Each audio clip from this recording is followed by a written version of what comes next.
Going ahead further, we see that Herder had popularized the concept of romanticism.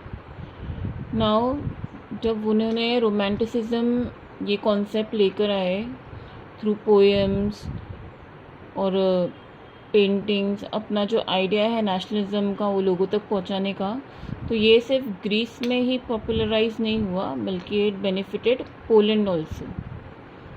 अभी by the end of 18th century क्या हुआ Poland में ऐसा?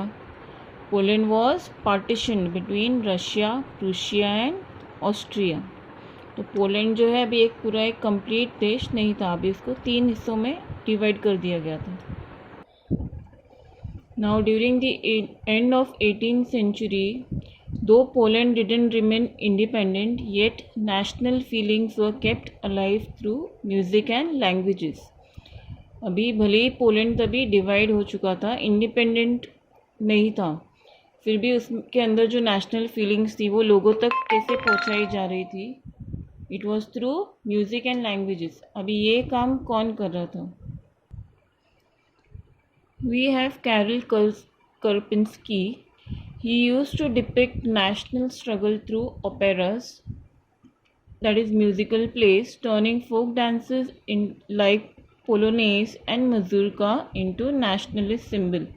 तो अभी जो कैरोल कर्पिंस्की थे वो अपना जो नेशनल स्ट्रगल था, जो देश के लिए जो स्ट्रगल जो शुरुआत की थी उन्होंने, वो किसके थ्रू दिखाते थे? थ्रू ओपेरास, जो म्यूज़िकल प्लेज होते हैं उसके थ्रू.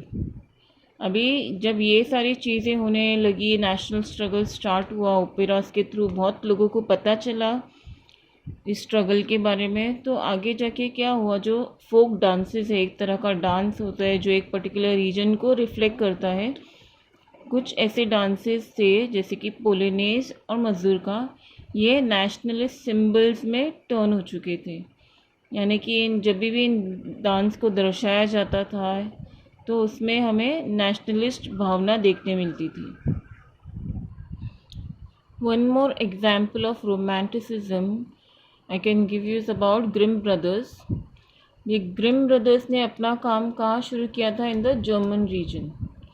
ये तब हुआ था जब वहाँ पे फ्रेंच डोमिनियन था, फ्रेंच का रूल चल रहा था जर्मन रीजन में. तो उन्होंने क्या किया? थ्रू फोक टेल्स यानी कि कहानियाँ, जो उस पर्टिकुलर रीजन की कहानियाँ थी, उसको यूज़ किया प्लेस में वगैरह में, ताकि और वो लड़े किस चीज़ के लिए? For freedom of press. ये हमने पहले भी पढ़ा है कि जब कोई राजा या कोई पावर होती है, अगर हम उसके खिलाफ कुछ लिखते हैं तो उसे बंद करा दिया जाता था. That was censorship, if you remember. तो ये जो सेंसरशिप है उसे हटाने के लिए फ्रीडम ऑफ प्रेस, ये स्ट्रगल ग्रिम ब्रदर्स ने शुरू की थी थ्रू फोक टेल्स. अभी ये एक नॉन वायलेंट तरीका था फोक टेल्स के ज़रिए, तो एक तरह का एग्जाम्पल है ये of romanticism. Okay, till now we have seen that not only poems, plays or stories played an important role. Now we'll see that languages have also played an important role in bringing nationalism. Now after Russian occupation, Polish was forced out of school and Russian was imposed. Now earlier we saw that Poland was divided into Russia, Prussia and Austria. तो जब Russian occupation हुआ था Poland पे, तो Poland में तब polish language use किया जाता था. लेकिन जब रशियन ऑक्यूपेशन हुआ, रशिया वॉज फोर्स, तो उनको बोला गया कि अभी यहाँ पे पॉलिश लैंग्वेज नहीं यूज़ होगी, बल्कि they have to use Russian language. लेकिन तब लोगों ने इसका बहुत ही बहिष्कार किया. दे वर अगेंस्ट इट, और उन्होंने रशियन लैंग्वेज को वहाँ पे बढ़ावा बिल्कुल भी नहीं दिया. Now how did this take place? Now the clergy in Poland began to use Polish as weapon of resistance. तो जो क्लर्जी थे पोलैंड के, क्लर्जी वो पीपल होते हैं जो चर्च से एसोसिएटेड होते हैं, जैसे कि प्रीस्ट है और भी जो लोग चर्च में जो काम करते हैं वो. They began to use Polish. भले ही वहाँ पे रशियन लैंग्वेज को इम्पोज कर दिया गया था यूज़ करना, लेकिन फिर भी जो क्लर्जी थे वहाँ के वो सिर्फ पॉलिश लैंग्वेज ही यूज़ करते थे ताकि वो उनके अगेंस्ट खड़े हो सके। तो अभी इससे क्या हुआ, इस वजह से जो प्रीस्ट और बिशप्स थे वहाँ के, उनको इम्प्रिजन किया जाता था, उनको जेल भेज दिया जाता था, या फिर उनको उनके रीजन से निकाल दिया जाता था और उनको निकाल के उनको साइबेरिया भेज दिया जाता था।